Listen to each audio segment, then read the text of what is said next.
Welcome in. This is the very first episode of That's Bingo podcast. It's a sports podcast. My name is Joe Hendry. I'm here with my co-hosts Jacob Beach and Kyle Eggers. How you doing tonight, boys?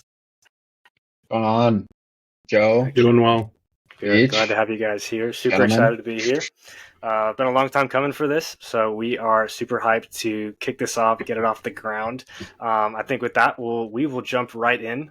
Beach, you want to kind of share with us the vision of what we got going on here? Yeah, so ultimately, the three of us have been talking about starting a podcast like this for a long time. We've been friends for about 5 or 6 years now. All of us are very, very into sports. It's a big hobby of ours.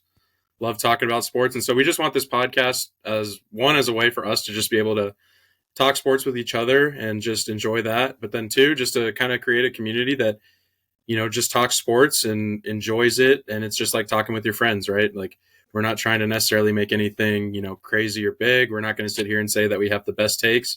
I probably have the worst takes, as you guys will come to find out. But yeah, we're doing this as a way to talk about our teams, interesting topics in sports that we feel, we want to talk about, and that's where we're kind of at. Yeah, that's awesome. I think the focus here is kind of going off that. We're going to be mainly focusing on NFL, NBA, MLB, and some college sports. That's kind of the things that we follow. U of A, baby. U of A, baby. There's going to be a heavy focus on our favorite team specifically. That's what we're most passionate about. That's what we want to talk about as fans, obviously. Speaking of that, I think it's probably a good idea to introduce kind of who we root for, who our fans are, where our allegiances lie. I am a big time San Diego Padres fan and a Los Angeles Chargers fan. Those are the two that I follow mainly. I'm also a big Kawhi Leonard guy. So, Kyle, how about you? Who are you for? Not Kawhi, probably. Facts. I'm a big Rams guy. I'm repping my Cooper Cup today. I'm a retired Laker fan. Been Laker free for how long has it been since LeBron came? 4 years. 4 years. Like that. So I used to be the biggest Laker fan on planet Earth. BBB. Shout out Kobe. Shout out Kobe. Shout out Lonzo Ball. R.I.P. I'm a firm believer that baseball is not a real sport, so I don't have a baseball team. It's a yard game, I think, but we'll get into that later. Wow. And I think that's all she wrote for me. That's me. Good. How about you, Beach? So for me, I was cursed with being born in Arizona, so I became an Arizona sports fan. Pretty much anything from baseball to football to hockey to basketball. So my two favorite teams are right now the Suns and then anything U of A. So I'm probably going to talk about those a lot, especially the Suns. But yeah. Yeah. So that's definitely a lot of conversations going to be revolving around those teams specifically. But don't worry, there's going to be national coverage too. We love sports as a whole. And we understand that the world of sports usually doesn't revolve around our own teams. Yes, it does. So the national aspect will still be a major part of what we do. Hope that communicates what we're going to be doing here. Obviously, the name, That's Bingo Sports Podcast. It's a little different. I'm going to let Kyle kind of explain where that came from, and the reasoning behind that, and how that fits in with what we're doing here. Yes, it makes no sense. So pretty much this came to be during our college years when I first was privileged with meeting Joseph, and I was first privileged with living with Beach. And pretty much it's like a saying that we started saying when somebody would do something that was very on brand for that personal individual. So for me personally, it could be non-sports related. Say, left my dishes in the sink. That would be Kyle Bingo. But it sort of transformed when we stopped living with each other into us talking about, how's your mom?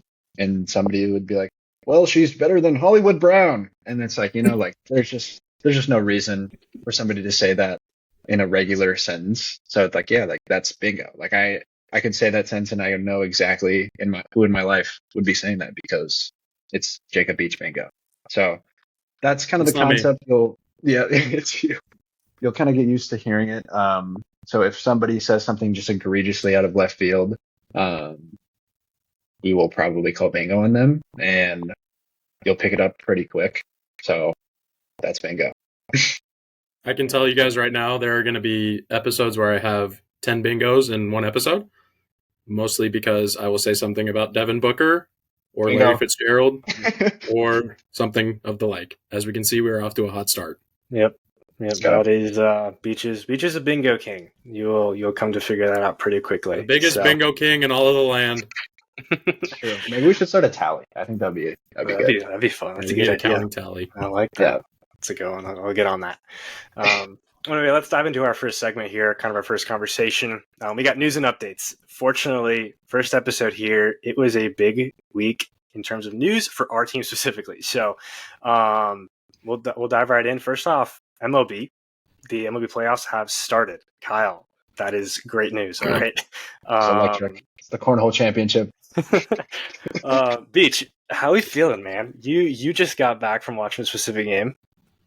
I did get back from watching a specific game. Shout out to the Arizona Diamondbacks. They took care of business in Milwaukee. Finally, a Arizona sports team didn't blow a 2-0 lead to the Milwaukee team. But yeah, Arizona, the Diamondbacks played really well. Gallen struggled in the first inning tonight, but really bounced back for the next 5. Timely hitting. Corbin Carroll's a superstar. I don't feel bad about saying that. I think he's legitimately a top 10 player in the MLB. And they look good. So now we obviously get the fun chance to go up against the Dodgers, who have owned us for the last 10 years and really owned all of the National League West. So it'll be a tough test, but I'm looking forward to it. It's been a fun season, an unexpected season, I can say that. I remember talking with Joe before the season. I was like, the Diamondbacks feel like they have some talent, but nothing where they were going to make this type of run all the way to the NLDS. I mean, it's been an incredible season. It's been fun watching the young players especially contribute. And it's exciting to have Arizona sports fans really back in the Diamondbacks again. It's been a long time since that's happened. Yeah. Is Kelly going in the first game? I'd imagine Kelly would be going game 1. And then based on rest, I think it's probably Gallen in game 2. And then I'm assuming Fott will have to go game 3, and then it'll come back around. So yeah. Let's hope Kelly can go out there and get a win in LA right off the jump and put us on the front foot. Yeah. Let's hope Miguel Castro doesn't see the mound really at all, right? Well, yeah, that'd be nice. That's good. Another news, Tampa Bay eliminated the Texas Rangers are moving on. The Minnesota Twins also defeated the Toronto Blue Jays, moving on to the ALDS. Skull. Skull Twins. And the Phillies defeated the Marlins to advance to the NLDS there against the Atlanta Braves. So that'll be a fun series. I wonder if the Phillies can take out the Braves again. Beach, big D-backs fan here. I know it's awesome to be the It's a great feeling to be the Dodgers in the playoffs, so I hope that you get to experience that as well one day. I sure hope so. Real quick, for both of you, I know Kyle doesn't think baseball's a sport, but if you had to pick right now, who are the 2 teams going to the World Series? Oh, man. I would probably say Braves Rangers is going to be my guess. Rangers, really? Yeah, I think they're a really good team. I like their pitching a lot. I like Montgomery. Obviously they got Scherzer there now. So I like their pitching a lot. Wait, is Scherzer out? I forget if he's out or not. Scherzer might be out. I can't remember exactly what his diagnosis was, but I'm pretty sure he's out. Yeah, but they've got depth. They look really good in their 2 games against Tampa Bay. So yeah, their certainly offense is crazy good. Yeah, and it's just hard to bet against the Braves right now. I mean, that offense was all time. So yeah, exactly. Kyle, do you even know who the 2 teams are in the World Series? You're trying to get there? I do know. I actually have a take. So while my main beef with baseball isn't that it's not like fun. I just think that it's not like you don't have to be an elite athlete in baseball. That's my hot take.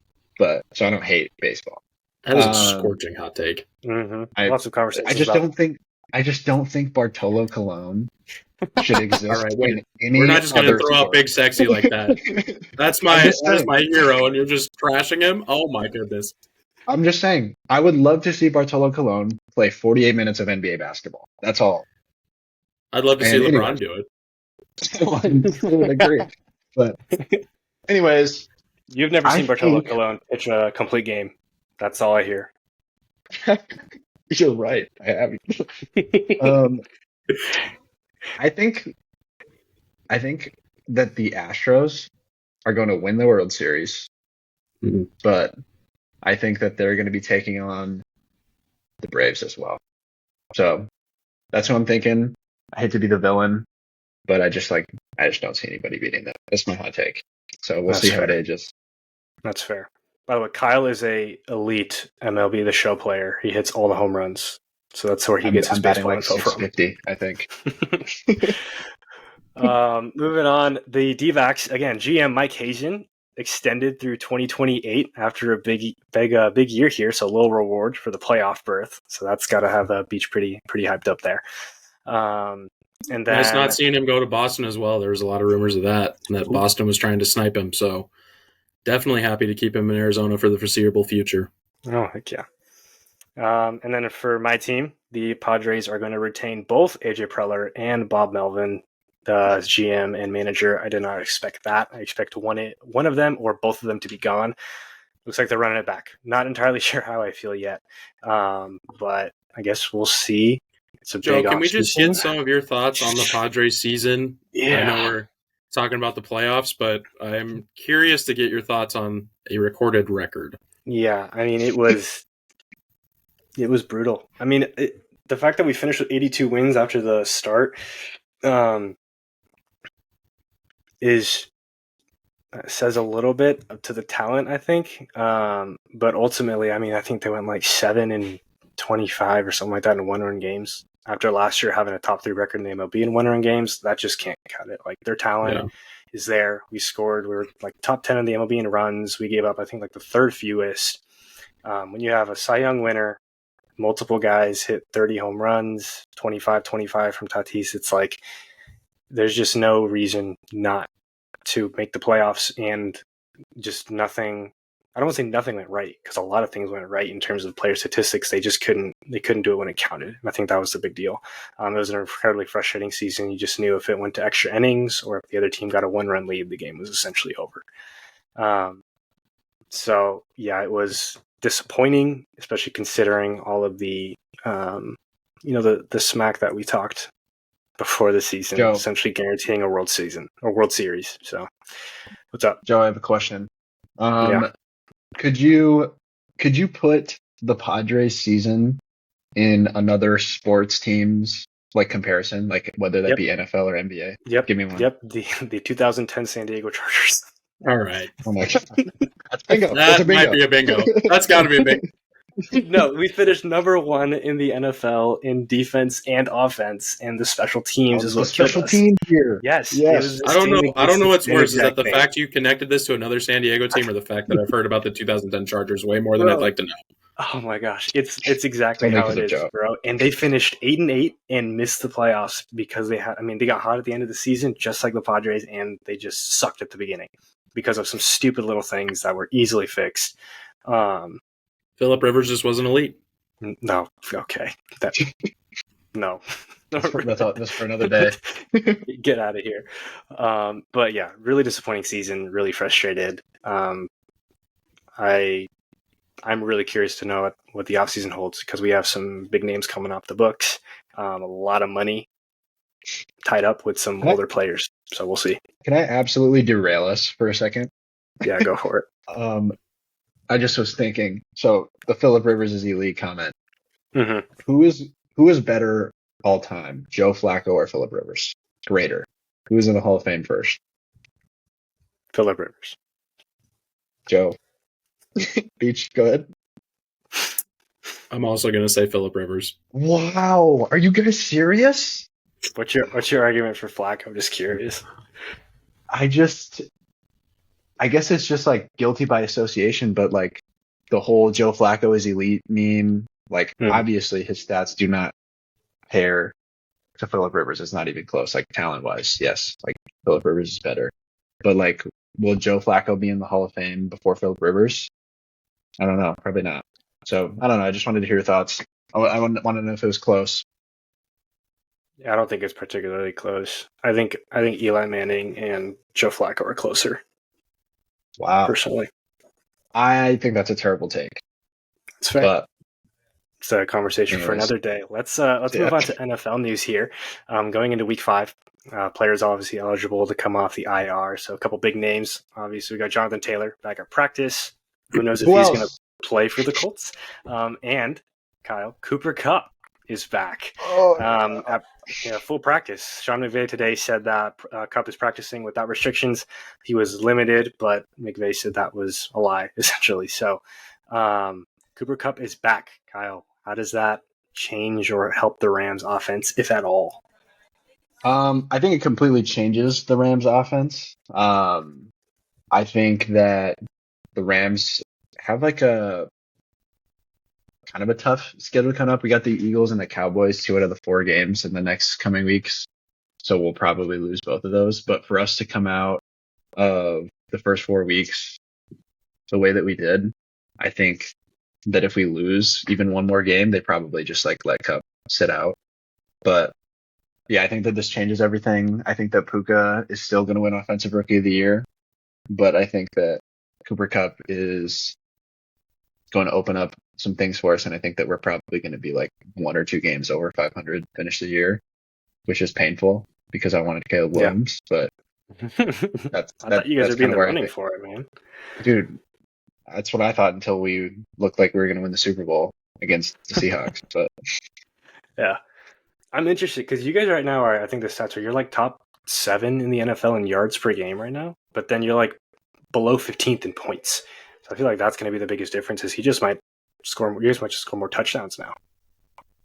Yeah, we have like a 6-game streak towards the back half of the season where every game is winnable, and I think that if we like, that's going to kind of be like our go-to is. So we play the Cardinals, no offense, Beach, then the Browns, the Ravens, the Commanders, the Saints, and the Giants, and I think we can win those games. So we'll see. Who knows? Rams in the Super Bowl. I mean, the NFC is wide open. Moving on, we got J.C. Jackson traded from the Chargers to the Patriots in lieu of Christian Gonzalez out for the season. The shoulder injury. So big blow for New England, but they obviously get J.C. Jackson back. Disastrous tenure with the Chargers. Just injuries, rushed back. I mean, dude had a warrant for an arrest last week. I honestly don't know what's up with him. I remember I was probably talking to you, Beach, at the beginning when we first signed him. I was super excited. Like, I could not have been more excited about Jackson. I thought he was going to be a huge difference maker. We were struggling at corner, and it just didn't work out, which sucks a lot. And watch, we play the Patriots in a few weeks. He's probably going to like pick off Herbert twice or something like that now. That's just how that's the most Patriots thing ever. That's literally the most Patriots thing ever. Go be elite. Go get the bag. Suck. And then go back to the Patriots for nothing. And then be elite again. Yeah, I saw a tweet where it was like they've had about 5 players in about the last 5 years that have done that same thing. I think Kyle Van Noy was another one of them. I'm sure I'm blanking on some more, but that have just been drafted by the Patriots. They turn into a great player, and then they get a bag, and then they come back when they inevitably suck somewhere else. That's wild. I think that speaks to Belichick as a good coach still in general. But last couple of things, Randy Gregory released by the Broncos. They paid him like $70 million. All these signings that the AFC West made to negate Mahomes, Jackson, Gregory, and obviously Chandler Jones for the Raiders have just been terrible signings for these teams. The Chiefs are still the king there. And then Breece Hall will not be on a snap count in week 5. This is exciting. I just traded for him in fantasy, so I am stoked for that. Let them Kyle, do we want to bring up the Breece Hall trade that we had in our fantasy league this afternoon? We sure do. This was ridiculous. Okay, and insane. I really fought for a veto here. Somebody traded Breece Hall and Devontae Smith for Stephon Diggs. It was ridiculous. Interesting. Breece Hall was in waivers in one of our leagues. Like, he was literally not rostered 2 weeks ago, and now he's getting traded for Diggs. I don't know. It caused an uproar in the chat. Beach, what do you think? I mean, it's a middling return at best. I mean, our friend Ben, who I hope listens to this. I hope he doesn't. I know what he's doing. He's trying to get some sort of upside. He has no running backs right now, but man, giving up Diggs for a player that really hasn't produced anything, and I mean, it's a tough look. And Devontae Smith is a nice piece, but it's definitely not Stephon Diggs, obviously, who we have seen time and time again play at an elite level. Do you think Brees goes over or under 100 yards against the Broncos? I'm going to go over. I think Brees is a top 10 running back in the NFL. So I'm going to say under just because I think Zach Wilson still sucks. That's I'm fair. with Beach. I just think that Jets team is just abysmal offensive. Like they had their best offensive game with him at the helm in like 2 years, and he would they have like 300 total yards? Like it's still like something like that. Mid, you know. Yeah, that's fair. It'll be interesting. I guess we'll have to see. But moving on to the NBA, James Harden back at Sixers camp after a brief 2-day absence. I hate James Harden. Still not a lot of clarity there, but this is a James Harden free zone. he's at Sixers camp. And then obviously the big one, Damian Lillard, that trade and the fallout there. We got Lillard to the Bucks. Ayton and Drew Holiday to Portland, along with Tumani Kamara and a few picks, and then Grayson Allen, Yusuf Nurkic, Nasir Little, Keon Johnson to Phoenix, and then eventually Holiday flipped to Boston for Malcolm Brogdon, Robert Williams, and a couple picks. Beach, as our resident Suns fan, go for it.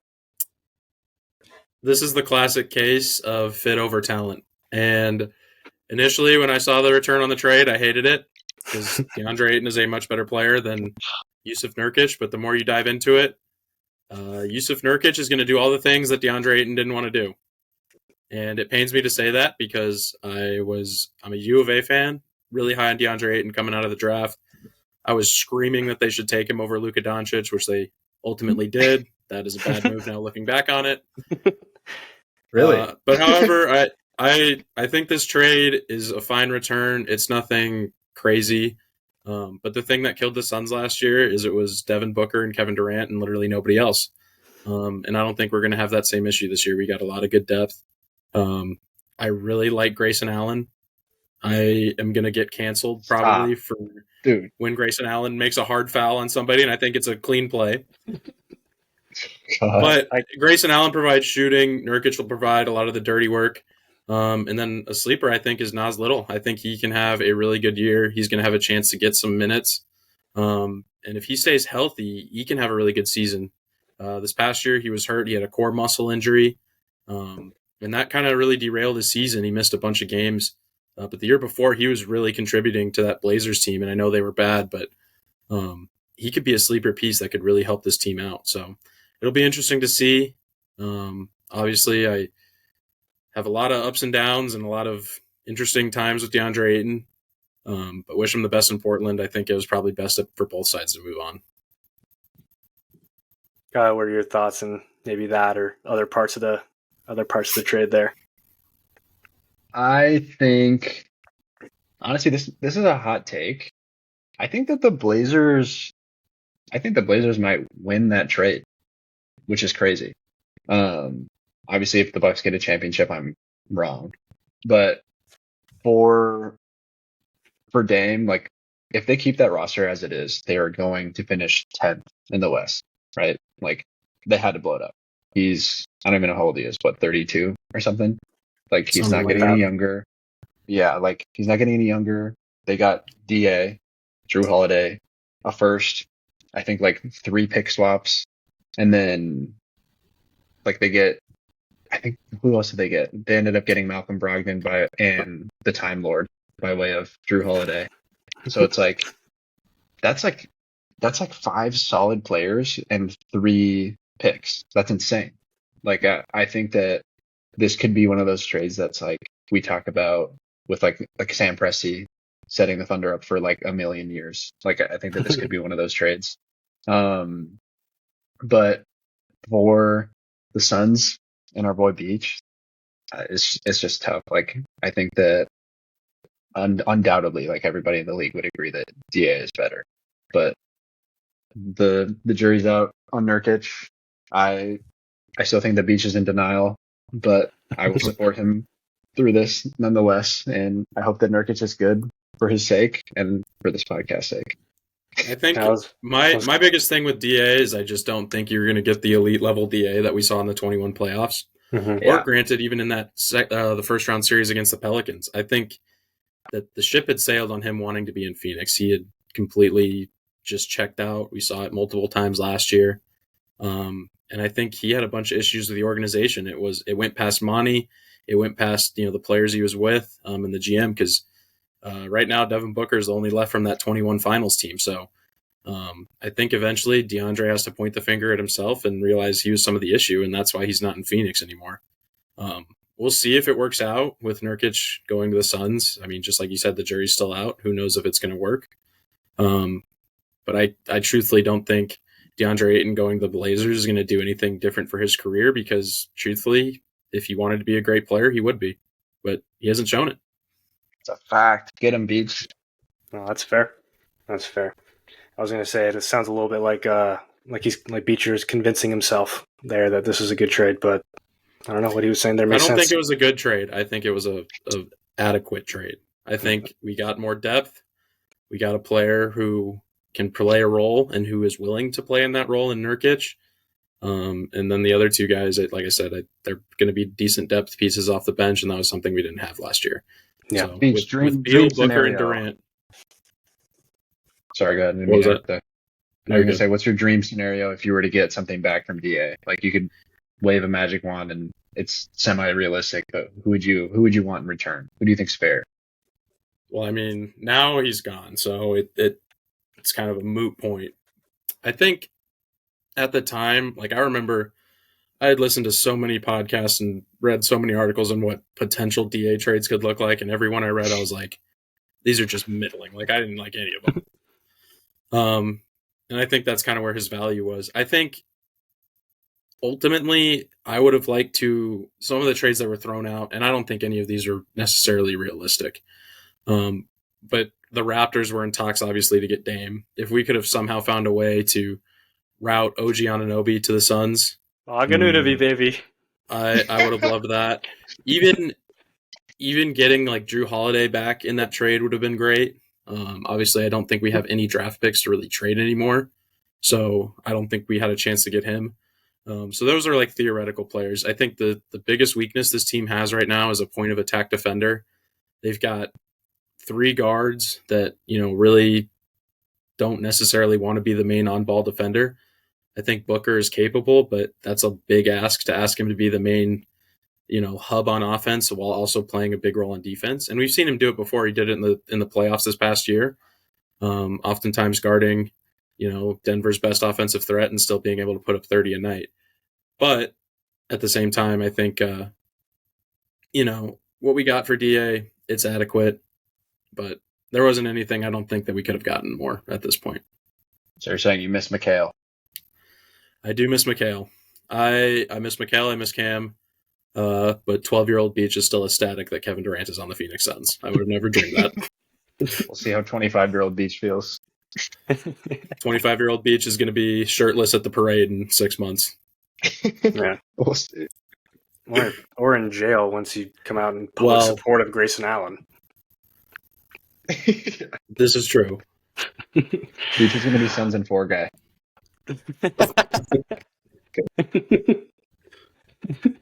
That's funny. Well, that's the news from the week. All the big stuff. Super happy that it fell in line with where our teams lie. So, moving on to the NFL, we're about a quarter through the season. So I think we kind of want to talk about our teams, where they stand, the ups and the downs, because our teams have had them ups and downs so far. So let's kick it off with the Rams here. We talked a little bit about Cooper Kupp earlier. Kyle, give us a rundown of where the Rams are at, how you're feeling as a fan right now, and the outlook moving forward. Yeah, I'm too emotional for this. So I'm gonna say that since we're like realistically just taking 5 steps back, we're gonna end up like 9-8, 10-7 probably. 10-7 would be like my Super Bowl. I would be so happy. But right now, taking 5 steps forward and overreacting, like, dude, I don't know how I can be pessimistic when this offense has actually looked very like above average, like probably a top 10 offense. I'll die on that hill without Cooper Kupp and without really an O-line. And so we turned Kyron Williams into a player. We have Puka, a 5th-round rookie that's setting records. Boo ass smell.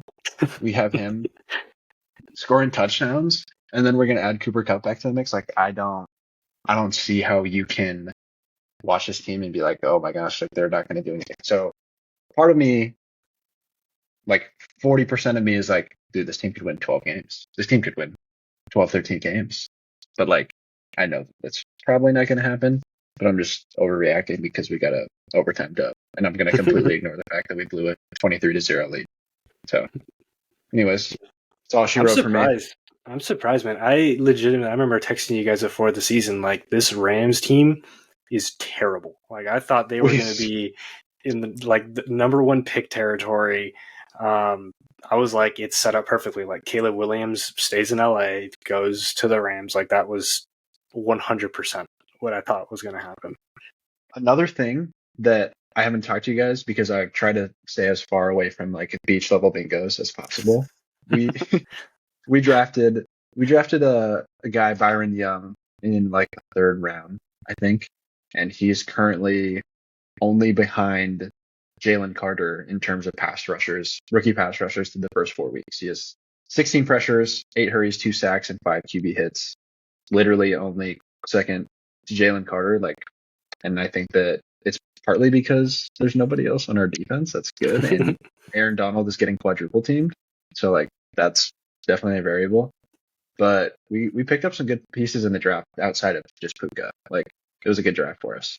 Yeah. And you guys have a 1st-round pick this next year, right? Which is uncharted territory. We're going to draft...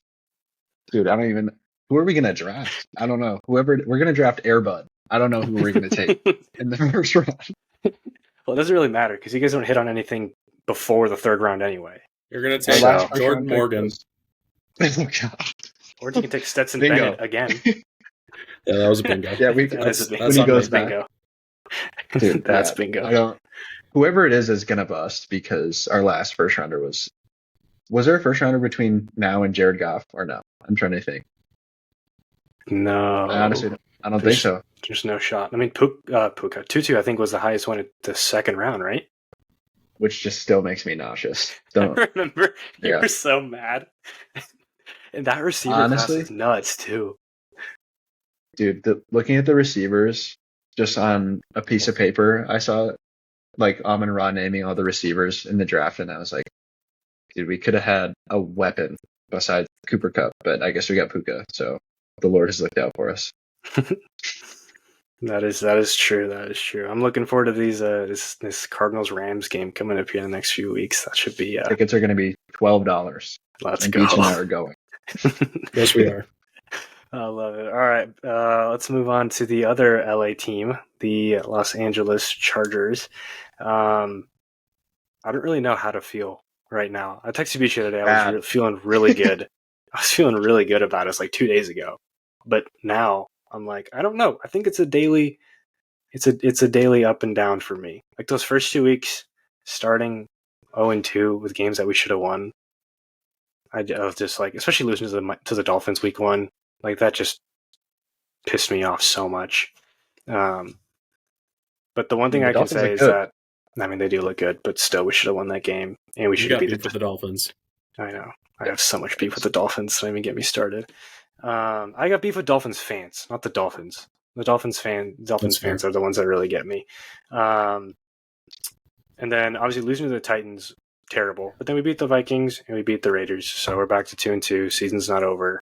We have Justin Herbert, and that's the one good thing right now about this team.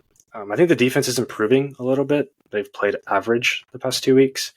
We get Eckler back after the bye. That being said, we play, I think, Dallas and Kansas City coming off the bye. So these next 2 weeks are going to be huge. After that, our schedule gets pretty easy. But if we go 2-4, it's not going to be pretty, I think. But we have Justin Herbert. So, but we have Justin Herbert. Do you think that you guys beat the Chiefs or no?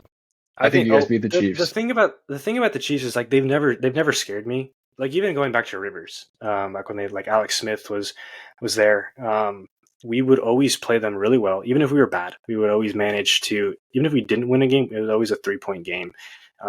Just divisional games. Yeah, it's like we were always able to play them really, really well. And I think we take one of the games this year. I forget if this next one's at home or away, but for some reason in Arrowhead we seem to do better. So it'll be a lot of fun. I think we beat the Chiefs at one point this year. I don't know if it's coming off the bye. Hopefully Eckler coming back after the bye will be a big help. But I wouldn't be surprised if we go 4-2 or 2-4. That's just the reality with this team. That's incredibly frustrating. Is just anything can happen. On it right now. Herbo head. Boom. Plant the flag. Herbo head. Yep. Oh my goodness. Yep, that's where we're at. So, yeah, that's the Chargers. We'll see what happens. We'll see if Staley. We'll see how long Staley sticks around. So, do you want him to get fired or no? Not necessarily. I think that's a whole different conversation.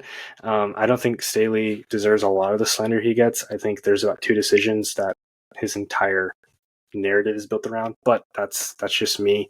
I think he's shown a lot of good things and improvement year to year within the team, but that's a conversation for a different day for sure. It's time to talk about the Cardinals, another surprising team right now. Beach, tell us about them. You got that fire in your gut? I wish I could call bingo on that. Well, you might be able to. I got that fire in my gut, man.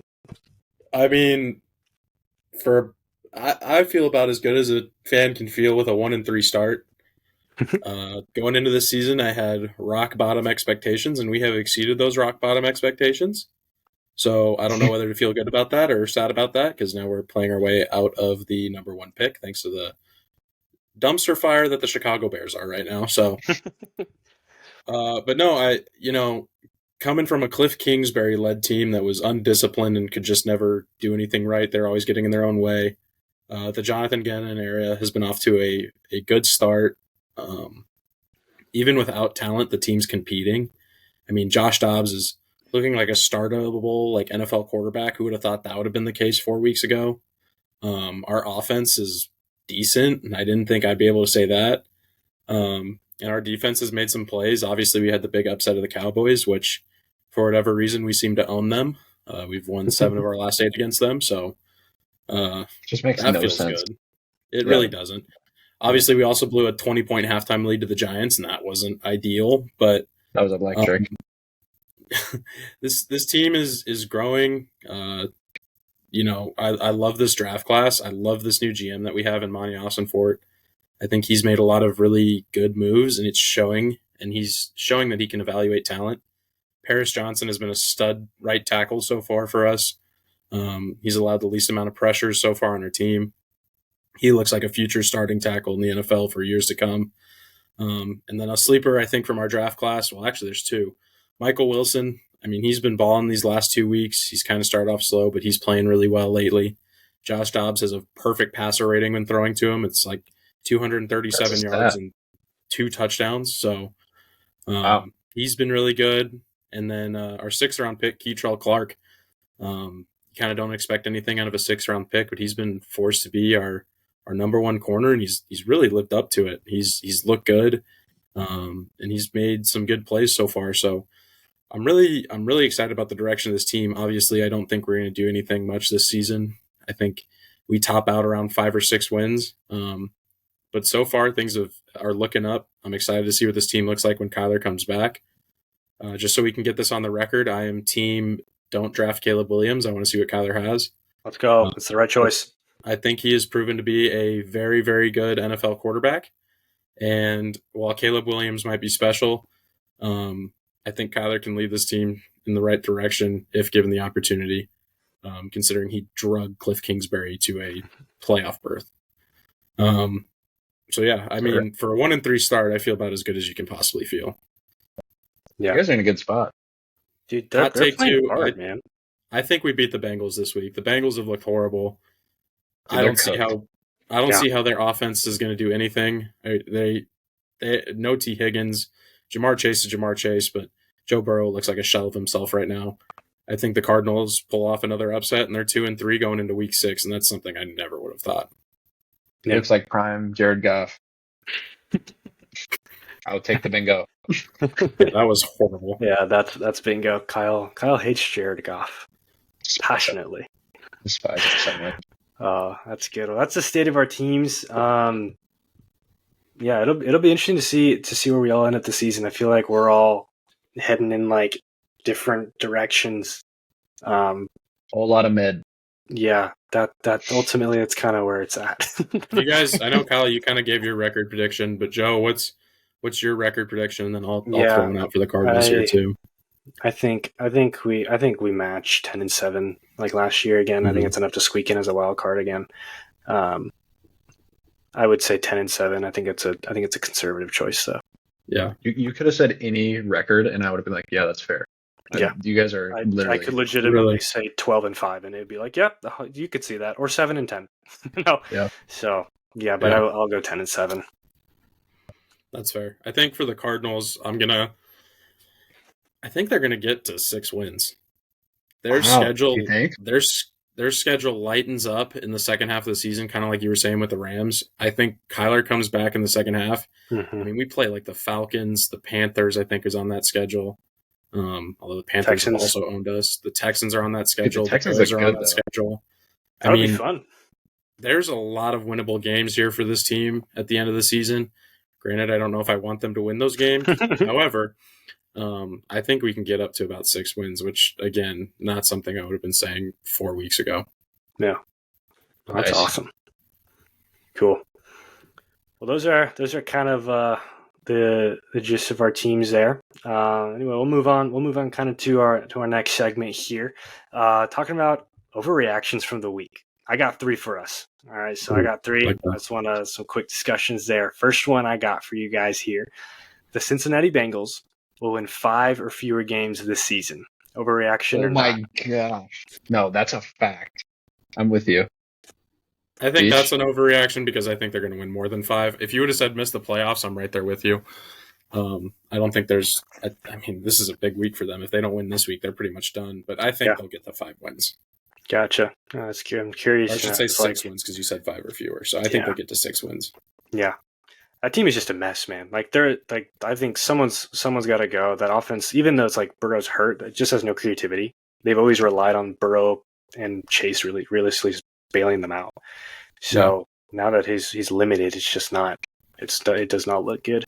I'm curious to know how Mixon are all gone too after this year. I do as well. They're going to reset. So I'll be curious to know how well Burrow heals up after their bye week. If they're able to go on a run after that, I don't want to put anything past him. Very good quarterback, but I don't know. There's a part of me that's like they're just in a bad spot right now. Let's go. Can I get one off or Joe? Do you want to rattle through yours? Go for it. All right. I think, and this is just prime overreaction. I think that the Dolphins are frauds. I know that Joe's going to probably agree with me, but watching that Bills game, I just don't think that when the rubber hits the road that defensively they can keep up with these elite offenses. I think that their offense is probably top 2 in the NFL, but if you can't stop anybody from scoring, it's just like you're cooked. So I think the Dolphins will lose in the divisional, but that's my hot take. The Dolphins feel like one of those classic cases of a warm weather team where it's like when they're able to play in warm weather and they're throwing the ball all over the yard, like they're going to be ridiculous in trying to stop them. But as soon as the playoffs hit and they have to go to Buffalo or I don't know, Kansas City or just somewhere cold in the middle of the winter and it's a just grinded out game, like how are they going to do in that type of environment? It almost feels like Oregon Stanford, like in 2012, 2013 or something like that, where it's like exciting offense, but just when it comes down to it, they just got punched in the mouth. Yeah, Stanford just had 2 tight end sets and just ran the ball down their throat, and it didn't matter what they did. Yeah, Kyle, I think I'd agree with you to an extent. I don't think frauds. It's hard for me to say frauds. because their offense is very good. It's everybody's trying to copy it, but ultimately, the defense is a problem. And if you can't stop anybody, you're gonna have off days on offense like they did this past week. It's just they're not as good as everybody's saying. They're exciting, but they're not as good. All right, I'm gonna do. Have one? Go for it, Peach, if you got one. I don't have an overreaction. No worries. I got two more. I have a pretty take. quick. Tell me the hot take, Beach. Let's go. Go with it. Arizona beats USC this weekend. I don't know why. That's a gut feeling. It's a bingo. That's what it is. All right. Here's my reasoning. USC's defense is atrocious. I mean, they are horrible. Yeah. I mean, we saw what they let Colorado do. They're up 34-7. They let them right back in the game. Granted, I don't know how we're going to stop Caleb Williams, but I kind of said the same thing against Washington, and we held Washington to 31 points. Granted, it's still 31 points, but that was a lot better than I thought we were going to do. And USC's defense is not nearly as good as Washington's, and their team is not nearly as deep. So my hot take, Arizona's going to march into the Coliseum. They're going to get a win, and they're going to walk right out of there the last time they play USC in the Coliseum. I hope you're right. That is so bad. It's a hot take, but it's for sure an overreaction to only giving up 31 to Washington as well. 100%. It's also an overreaction to me wanting Noah Fafita to be the next coming of Joe Burrow. I don't even know. If you can't stop Michael Penix, you're not going to stop Caleb Williams. That's a good point. All right, I got two more real quick. We'll just run through them. It's a foregone conclusion that the Bucks and the Celtics are going to meet in the Eastern Conference Finals with their moves this week. Overreaction or no? No. I don't know. If the Bulls get Lonzo back. All right. He said he's coming back. No. I honestly, I think I'm going to disagree with you. I think that the Heat, again, just ruined the script and just somehow find their way there again. Even if they're a 7 seed. Yeah, even if Emo Jimmy shows up, it doesn't matter who they're playing. If Emo Jimmy walks out the tunnel, I gotta go with my boy. That's fair. All right, last one. Daniel Jones has the worst contract in the NFL. 100%. Overreaction, yes or no? I don't even think it's close. Randy Gregory would like a word. Okay, Randy Gregory's not in the NFL right now. He's cut. Okay, Besides him. I think the only ones running would be Watson and Wilson, right? But I mean, at least they show the potential to be decent quarterbacks sometimes. I don't see that in Jones at all. My thing is problem? Yes. My thing is the Giants had no business signing Daniel Jones to the contract they signed him to. Mm-hmm. Franchise tag him, see what he does in a year. If he plays great, you sign him to a contract extension. If he doesn't, you let him go. They had no business signing him to, what is it, like a $40 million a year deal, basically? Something like that. If not it was more, 160 million over 4 years. I mean, yeah. So he's getting paid elite money. He's not getting paid just average money. That dude is that money says he's a top 10 quarterback, and he's not. Yeah. At the time though, nobody was really freaking out because they just made it to the divisional, right? Yeah. That's crazy. That's but at the same time, he rushed for 700 yards. I get that, but he threw 15 touchdowns. He threw 3,200 yards. Yeah. I could get it. Offense is Saquon's. I could get it if the Giants were a small market team, right? Because I think a lot of small, I felt that way about Kyler. The Cardinals had to sign Kyler to that deal because if he walks, you're not going to get another quarterback nearly as talented unless you get number 1 in this draft and get Caleb Williams, right? Mm-hmm. However, the Giants are a big market team. They could go out, they could have went out and got Aaron Rodgers. They could have went out and tried to sign some free agent. So I just don't think the investment in Daniel Jones is worth it, and obviously we see that now. Yeah. I agree. I think it was a terrible mistake. He's paid to be the difference maker, and he is a detriment, actually, to their offense. That is true. That is true. So, any other overreactions you guys got? I actually do have one. Let's hear I'm going to contradict myself. I think that CJ Stroud wins Offensive Rookie of the Year. Okay. Over Puka. I think that's a quarterback, so it pains me, but in order for Puka to win Offensive Rookie of the Year, he has to be him at the wide receiver position for the whole year. Yeah. but CJ Stroud looks really good. Like, he's putting up numbers, and he's making receivers that look like trash cans last year look really good. Yeah. And well, it's the Justin Herbert, Justin Jefferson Rookie of the Year race again. Yeah, you know, exactly. JJ. I mean, in theory, JJ probably should have won it, but it goes with the quarterback. So yeah, and I think with Cup coming back, like, he's for sure going to take a massive part of Puka's target share. Like, I just don't, unless I think that barring injury, I think that CJ Stroud gets Offensive Rookie of the Year. Yeah, that's my I hot think take. Richardson could make a run for it, but I would say Stroud too. Yeah. So that's awesome. Well, hey, moving on to the last part of it, we got bingo time here. Obviously, podcast namesake. One of us has got a bingo here. Boys, I got one in the can, ready to go. Unless you guys have a burning bingo. Just fire it.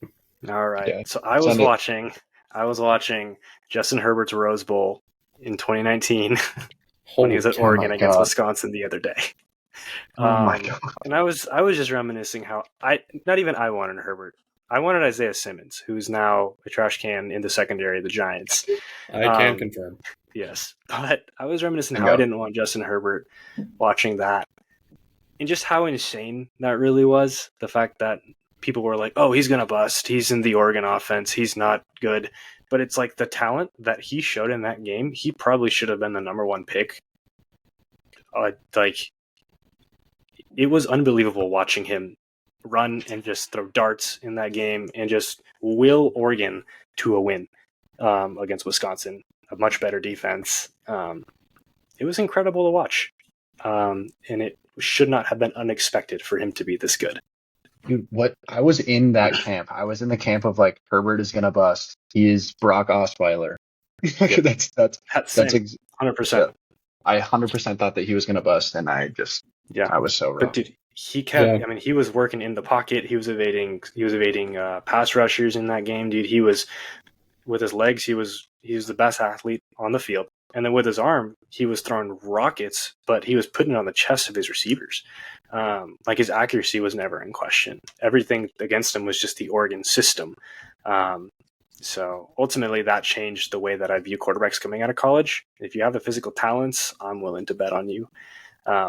So that's what I got from watching the Rose Bowl from 2019. To go off of that, I also have a bingo. Oh, no. I remember thinking similar things about Justin Herbert, and the big reason why is I remember when he played at U of A in 2018 against the Kevin Sumlin Arizona Wildcats when we had Khalil Tate. Yeah. And we smoked them at home. I mean, we beat them by like 30-something. I want to say it was like 49-13. Khalil Tate was so mid that year because Kevin Sumlin is the worst coach in NCAA football history. Ever. I still hate that man for what he made me go through. I think he was drunk the whole year. Probably. He was. We have confirmed that on record. So, yeah, I remember watching that game and just thinking, like, this is the guy they're talking about being like an NFL draft pick. Like, this dude can't even beat a terrible Arizona team. Like, how's he going to be in the NFL? I think I was with you at that game, and we were talking about how Justin Herbert was madly overrated. I probably said that, and, and here we are. Here we are. All right, guys. Well, you guys got anything else? Big beat LA weekend. Arizona at USC. Beat LA. And the NLDS starting Diamondbacks at Dodgers. So I hate LA. Let's go Wildcats. Let's go D-backs. Let's get this done. Go Cats. U of A, baby. Bear down Diamondbacks. All right, boys. Well, hey, thanks for tuning in, everyone. If you made it this far, thanks for bearing with us with our bingos. And we look forward to our episode 2 coming out here soon. We'll see you then. Peace.